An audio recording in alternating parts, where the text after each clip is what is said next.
Yeah, I mean, you bake, what time do you guys start baking, like 1 or 2 o'clock in the Yeah. morning? Oh, Yeah. wow. So, That case has got to be full by 6 in the morning. Exactly. I'm not a happy lady. yeah. And so I said, well, let's go on down to, let's go over to Rogers and we'll get some over there, and they were happy. Okay, good. I So thought, is our new chair not going to be here tonight? Yeah, Jeff emailed me like 5 minutes ago and said he was stuck closing tonight, so he's not gonna be here. Oh, So that leaves you as the senior most person in Bill. So if you wanna kick it Let's call this off. thing to order then. Okay. Okay, so attendance, good. We just have enough for a quorum, like barely. So that's good. Okay. So the first item is approving consent agenda. Changes, corrections, deletions. no, Entertain a motion. so moved. second? Okay, got a motion and a second. Any further discussion? No. Hearing none, all in favor? Aye. Aye. Okay. We'll move on to the minutes. No, we just. No, it covered all Minutes that. is in there. Yeah. Okay, so first item, this is just all reports this meeting, because January is usually a little bit of a slower month. So Winterfest, so that was held in early December and it seemed to go well. I just wanted to open it up while it's still vivid in everyone's minds. If anyone saw areas of improvement or anything that needed to change, or was it all good, or? From our standpoint, the parade went smoother. Yeah. What do you think made it go smoother? Well, so I was not here, so so I'm street deficient here, but the street that you come down to get onto College Oh, Ave, 10. the line up there, Yeah. I think that was one way, right? Yeah. Yeah, that's what our driver said. Made it easier, just less congested. And it's dark and people are walking around. And Yeah, So I think that made it safer. good. So, but the police department needs to slow down.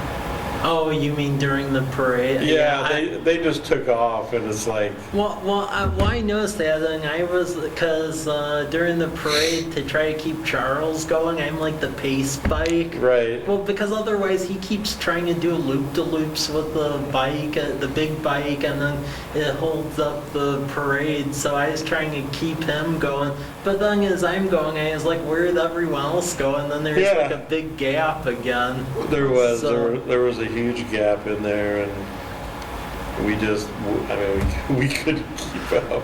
We were walking handed out candy. So, and I don't know, can we throw candy from our vehicles? Yeah. Okay. Yeah, we allow it here. So we might have to revisit that next year. So Oh, you mean as far as the throwing? we'll just throw it from the vehicle Yeah. Instead of because we couldn't keep up. Oh, They were going that fast. But no, I thought it was good. Yeah. fireworks went well? Oh yeah, fireworks were really good this year. There was some good photos taken of Who's that. doing them for you? It's the same company we've been using. They're called Pyro Spectacular out of the Spokane Valley. Oh, I was hoping. And Okay. it's really cheap. Really? Yeah. Because Wow, I mean, that's that whole good. show is only 4,500. So That's good. yeah. And nice thing is, if you're fundraising for it, you can wait until like 2 weeks prior and get the order turned in. So Oh, so they've got inventory. yeah. And actually, one of their shooters is one of our volunteer firefighters, so Nice. it works out nice. Yeah. So Oh, yeah. Been working for them for a long time. Yep. So Oh, yeah, that's good. the fireworks went good, and it seemed like this year, because we condensed it, Yeah. that helped not lose people too, because it just went from one thing to the other. Yep. So did we have university involvement? not really. they're a struggle to deal with because we send out all of the invites. I mean, the student group, they were in the parade, but like compared to first year where John was in it and all the other groups were in it, ever since it went past their like 125th anniversary, they like fell off the map. Or we tell them like, hey, it is still near your anniversary so participate, and the general attitude is Huh. so I'm not really sure what's up with that. So like the only kind of participation we get from them is the Alumni Association. They typically put out some food and stuff at the Alumni Center, and then they allow us to shoot fireworks from their site, but that's like the limit. That was it. Yeah. And we sent out multiple invitations to like help. That's too bad. Because even with the musical entertainment, we were trying to get them to participate on that, but they would never like dial it in. So we ended up hiring the one of the musicians for Farmers Market who did it. Yeah. Yeah. And then he performed here? Yeah, at the fire department. Okay. Because we were trying to avoid what happened the first year of it. Because the first year, even prior to tag teaming with the university, the first year, they actually pulled out of it at the last minute, and then our city engineer, he had to get his kids to do musical entertainments at the last minute. So And they used to have one of those kettle drum type yeah. groups that do Christmas. Yeah, so we're trying to figure that one out, but we've noticed ever since the 125th anniversary that it's just been a challenge to like get them involved. Luckily, the school district was in the parade, so that was good, and there was help there. But yeah, the university, they didn't really have much of a show. And You might reach out, and I don't know about the timing, the dates, but Doug Morash is the band instructor at the high school, okay, and they have a drum, Like a steel drum? no, not steel drum, garbage cans. Oh. oh, Seriously, it's Cool. pretty How fun to fun watch is them. that? It's pretty fun to watch them. So whatever you would call it, a drum group, and they might be able to come over to where the Christmas tree lighting is, or something over there like that. Yeah. well, and one thing that I would say did decrease the parade attendance a little bit. Not so much in people watching it, because there's actually a lot of people watching it, but as in entries, even though they were notified about it well ahead of time, was that the noon Rotary, they decided to have their anniversary party literally the exact same time as Winterfest at Marcus Whitman. Which put us in a bind because usually noon Rotary helps with closing down streets. Oh. So I mean, literally you shut down streets this year. We were having like our friends help and stuff because they just pulled out of it, and we're like, oh well, we're having our anniversary party, and I mean we sent out the invites well ahead of time, like it was a known thing for like the past 11 months. So that put us in a bit of a bind. So And if they weren't going to do it, if they could have gave you some notice. yeah, no. Well, no, I didn't hear anything. I sent out an email to them, and I was like, well, hey, how many people can we count on you for? And then I just got an email back to the effect of, oh, we're having our party, so we aren't going to, like, urge anyone to help on that. It's like, oh, thanks. So...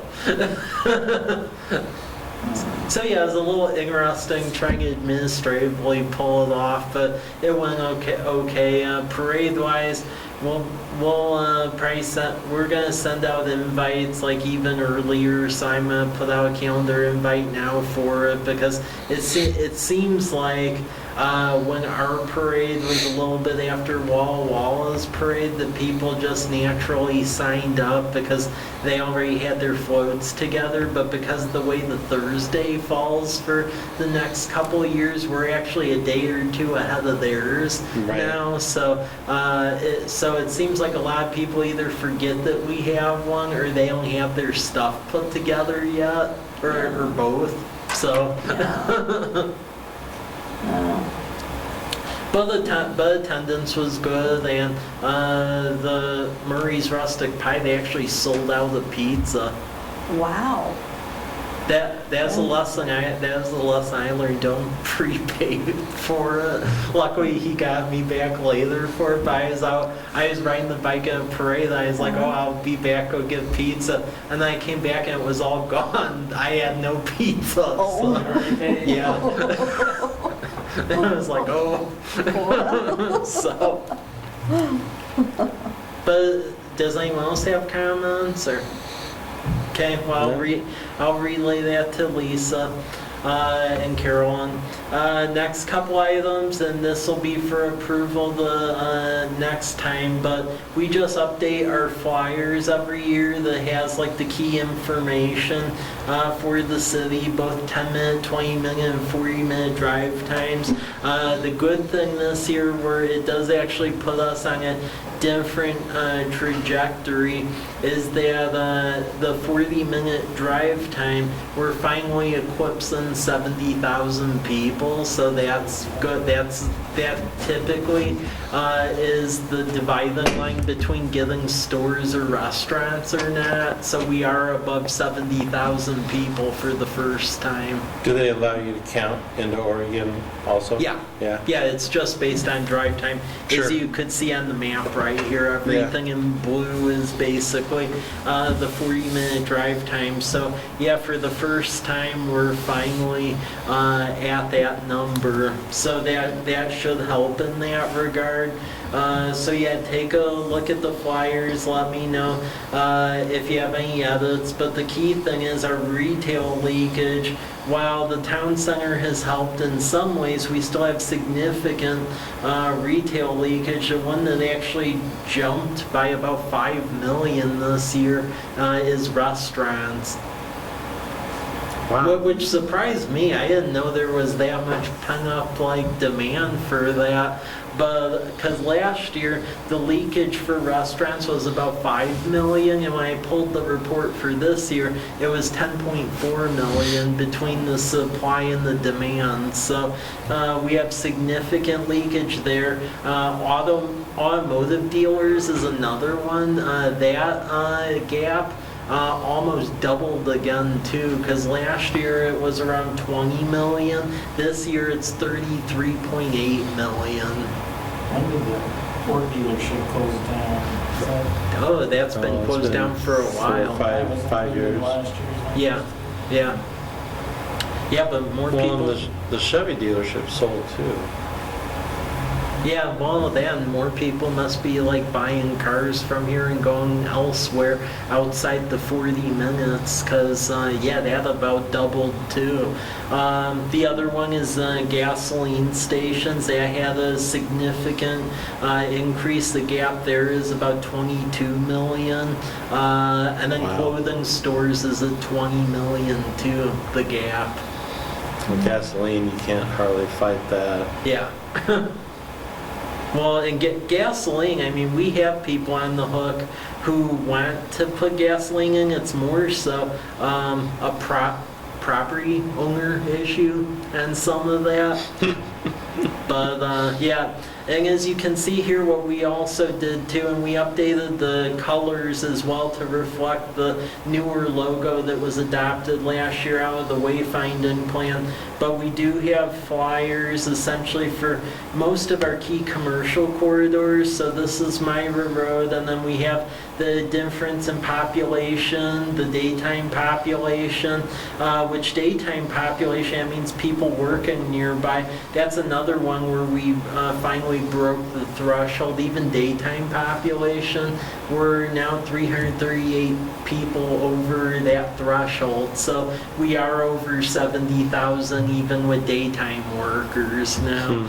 And then the household income, the interesting thing with the household income, when you check the numbers I pulled this year from last year, the median household income actually went down by about 3,000 for this area, so that was a little weird. But then what's really bizarre is like the inverse. When you look at the home value, according to the business analyst data, went up about $30,000, so that's a bit odd.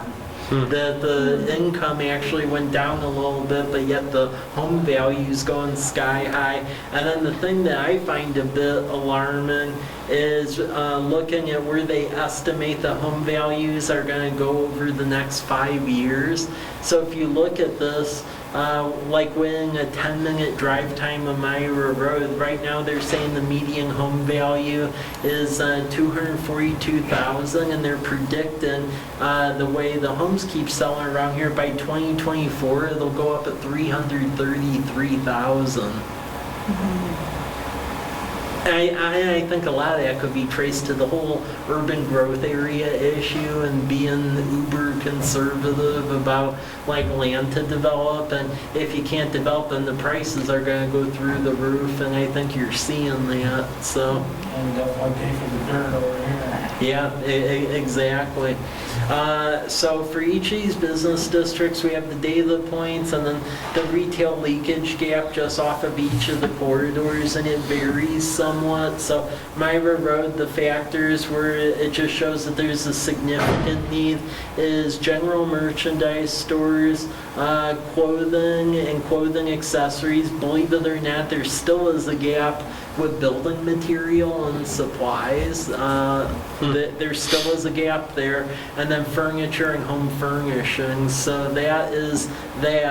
Meadowbrook Business District, really same thing there. The interesting thing there is the leakage that area is showing is restaurants, general merchandise stores, gas stations, and clothing stores, and then furniture and electronics. So those are the needs for Meadowbrook area. And then College Avenue, it's showing several needs there, but basically clothing, general merchandise, health and personal care, food services, and then restaurants. So those are the needs there. But yeah, those are the flyers we put out. So take a look at them if you have any edits to them, because then we use it for our yearly marketing when we go down to Vegas. So any questions or comments or?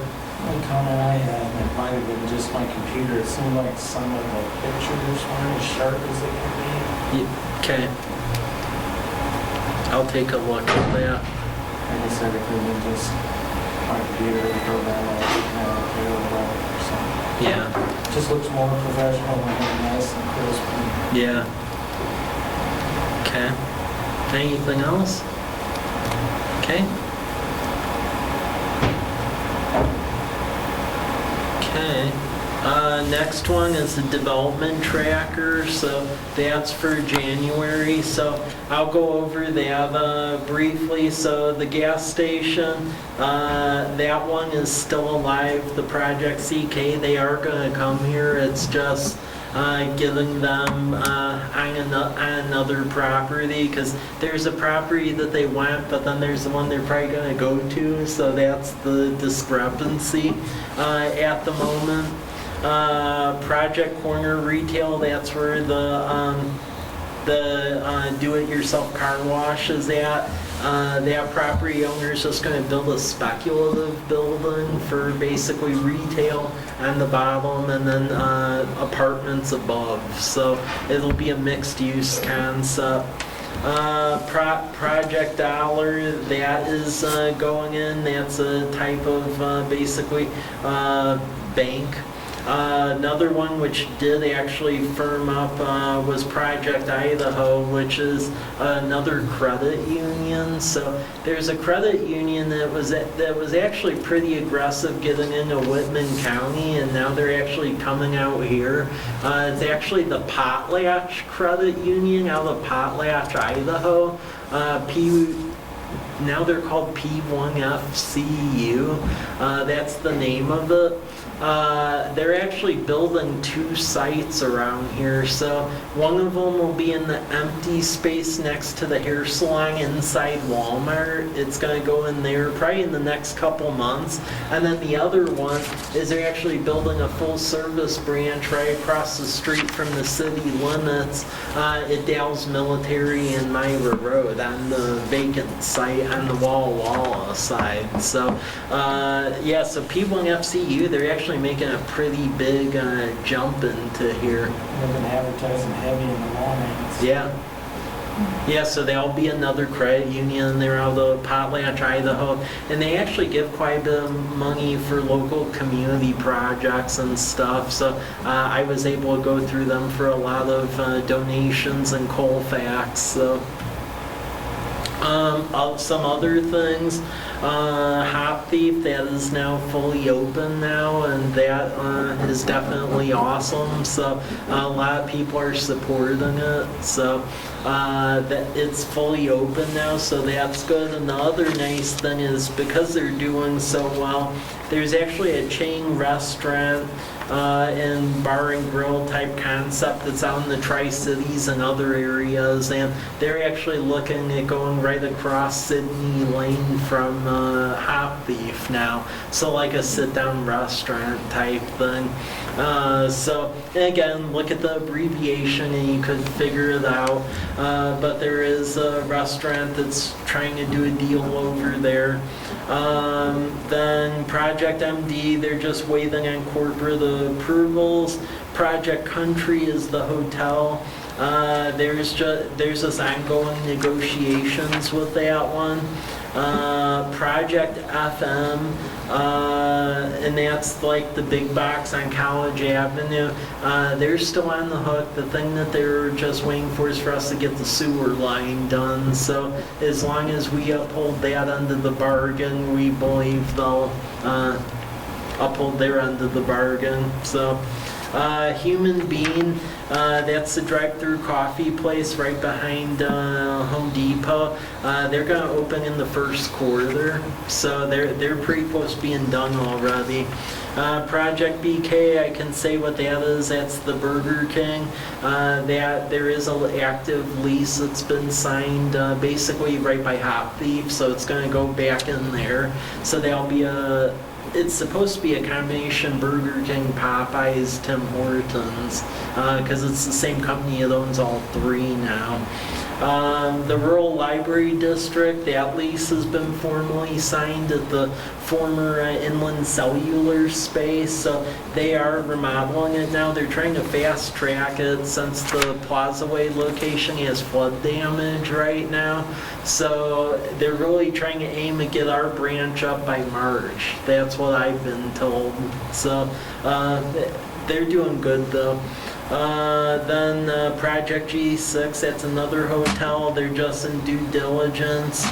Project W, that one is getting very close, which I personally can't wait for. So that's going on.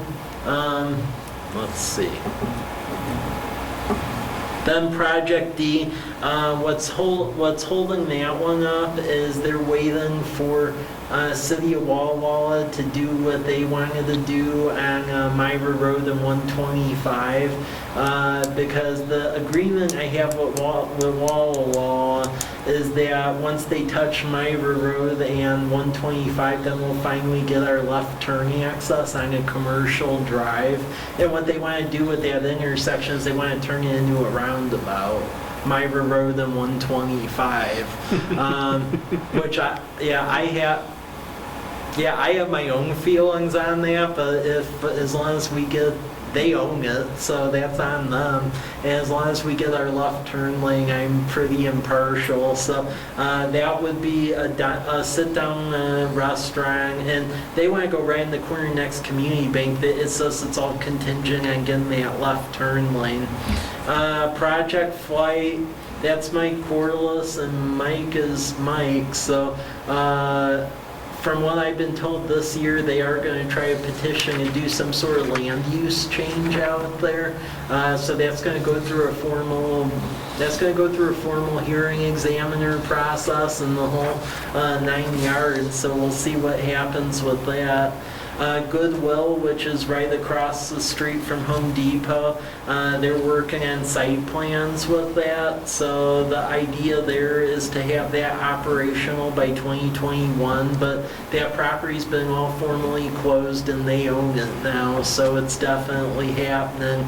And then since our development code changed, Christian Bell and Chris Murray, who's the pizza guy, they're currently working on the vacant site that the Bell family has at 8th and College Avenue, because there's a concept of turning that into a food cart pod, like what you'd see in Portland, where you have like 8 food trucks in like a central dining area. So they're working on a business plan to get that going, because up until New Year's Day, you actually couldn't do food cart pods in the city of College Place, and with the new development code, it just openly allows that now in the mixed use district. So we believe that'll get going. Residential. Homestead subdivision, they're actually supposed to put down the cement treated base for Dones Street this week, and actually punch Dones through formally, so that is happening, but we still are dealing with a litany of stormwater issues out there, so that is always interesting. Villages of Fort Walla Walla, they finally responded to my email. So Villages of Fort Walla Walla, they were actually trying to get additional investors to take advantage of the opportunity zone and fully make the project pencil. Apparently they now have that. So I've been told that development on Whitman Drive, they're planning to break ground on that the second quarter of this year, and that's what their vice president conveyed to me last week. So it looks like that is going. Stepper Edition, which is off of C Street near Della, that's under construction right now, and that's apartment complexes. Country Estates, they took down the poor farmhouse, and they have one double wide. They do have room for about 6 more, but they're encountering some creek issues, so we haven't really heard anything more on that at the moment. The Sermon development, they were basically waiting for our development code to change, and then also the flow test for Green Tank, and that passed. So this summer we're expecting that U-shaped house on Spitzenberg across from Wenzel Nursery to be leveled, and that would be a multi-family apartment complex. They'd basically build out that entire deep lot that it's on right now. The Mark Murray development, that's on West 12th. The short plat on that finally got approved, and the road's been put in as well, as far as widening 12th Street out there. So soon he'll begin construction on about 4 homes that have frontage off of 12th Street, and then he's going to do a long plat and basically punch Davis through off of 12th Street, and then build more homes on that. And that would actually link back in with the dead end of 11th Street and 10th Street. So it would link all of that together. And that's on the far west end of town, near where the former railroad crossed the 12th Street.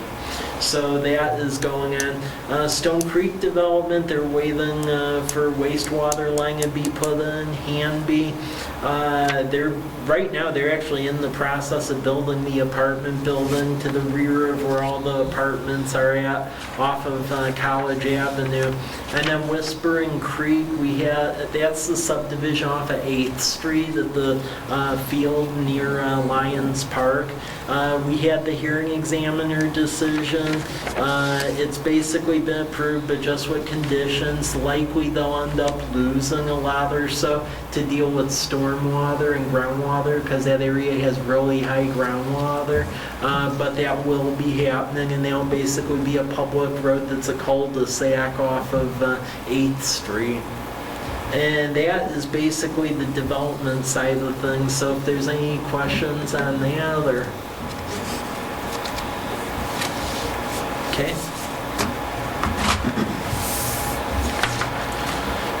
The other thing I wanted to go into next is fiscal year 2020 budget, so take a look at that if you're so interested. That was approved by City Council. So with that funded several things. Our lodging tax, that's being used to a little bit more better fund Freedom Festival. But then in addition to that, what we did as part of this budget is a staffing position was added under our city clerk, deputy clerk, to help take on all the community events. So Carolyn obtained that position. So if you have any thoughts or ideas on said community events, let Lisa or Carolyn know. A couple of the bigger changes we're thinking with community events next year is that with Block Party, it sounds like Village Adventist Church is willing to take on most of it, so we're going to try to help them on that, and that would be along College Avenue, but there's some interest on their part to get that back up and going. Farmers Market, we think we're going to move the hours back 4 to 7, because staying open the extra hour didn't really pencil for most people. But with the additional staff and help that we have now, we're turning in all the paperwork so we can fully become a SNAP EBT market with food stamps and so forth, because in order to qualify for that, you actually have to have professional full-time staff, otherwise the state and the feds won't let you, so now we can. Then we've also been tracking sales as well. And then the other changes, movies at the park.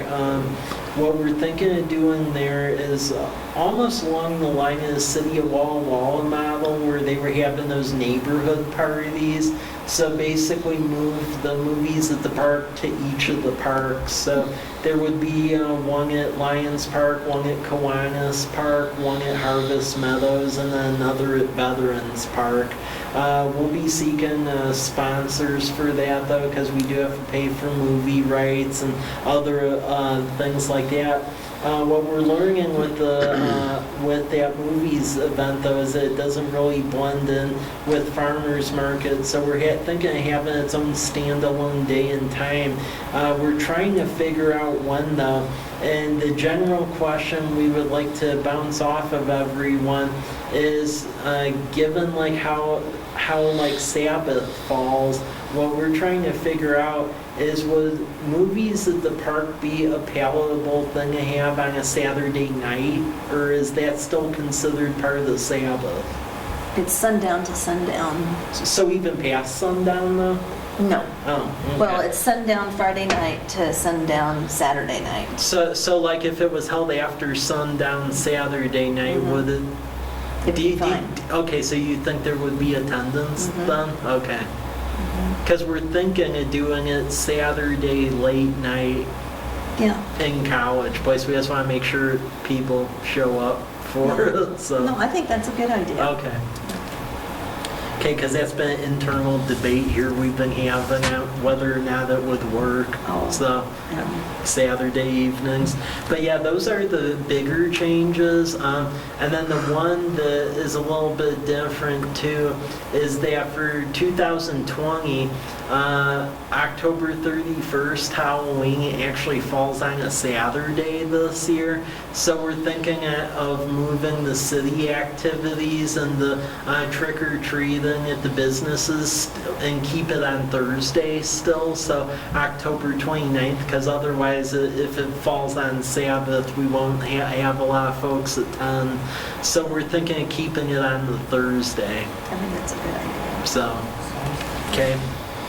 So, any questions on the impact with the budget?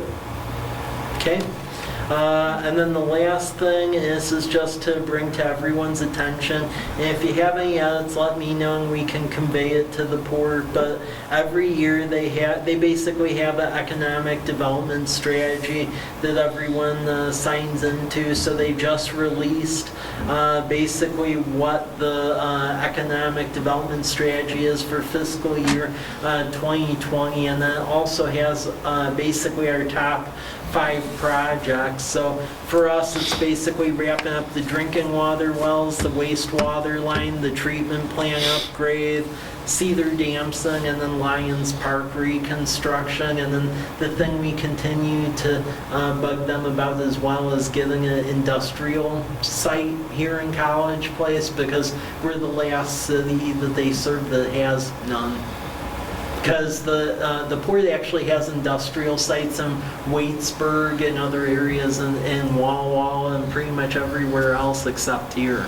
So, and we need that because the only building that's industrial right now has a waiting list. So yeah, that's So would you have to rezone some property for that?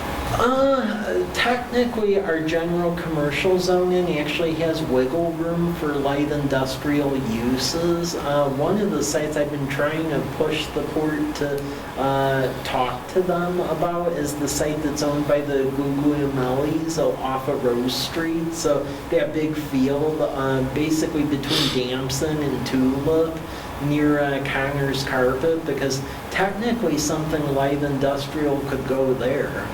Because the way our general commercial zoning is framed, it's loose enough, or it does allow for some light industrial uses.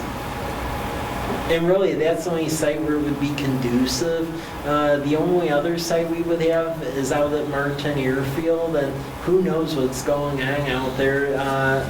The way it is with all the FAA restrictions, really you can't put hardly anything out there anyway, so for all intents and purposes it is an industrial even though it is. So It's the farm across the road with me from there. oh, that farm's now in our UGA. Yeah, the UGA line goes right down the middle of Whitman Drive. So ours is just Martin Airfield, but yeah, it's an airfield, so we really can't touch it. Well, yeah, once you deduct the flight restrictions and everything else, what is like a 200-acre site ends up getting reduced down to about 20 acres. And in the 20 acres, none of it's like connected either. So basically, it would be a bunch of half-acre buildings at random places with an airstrip between them. So. Yeah, so that's an issue for us, but that's something just to be aware of. We are going to be reaching out to Port to try to get them to go putting industrial buildings somewhere here. There's been some pushback on that by them, but we need it, so. Well, yeah, there's been some discussion about, oh, well, we don't do speculative buildings, but they do in Burbank, so that like violates that counterpoint of that. So we got the one downtown. Well, I know, and that's Right next to the post what we were office. being told. They're like, oh, we don't step on the private sector, and we don't buy property, and we don't build buildings. And it's like, well, yeah, you bought a bunch of property in Burbank, and you have a flex building, so we should get on some of the action. So that's an ongoing issue we're gonna have, so we're working through them on that. And then just be aware too that there is general council support for that Catalyst program that went through this commission. So that's gonna go for final council approval basically a week from Tuesday. So, and that'll be for College Avenue, all the downtown mixed use properties, so. Okay, well with that, that's what I have for tonight. Okay.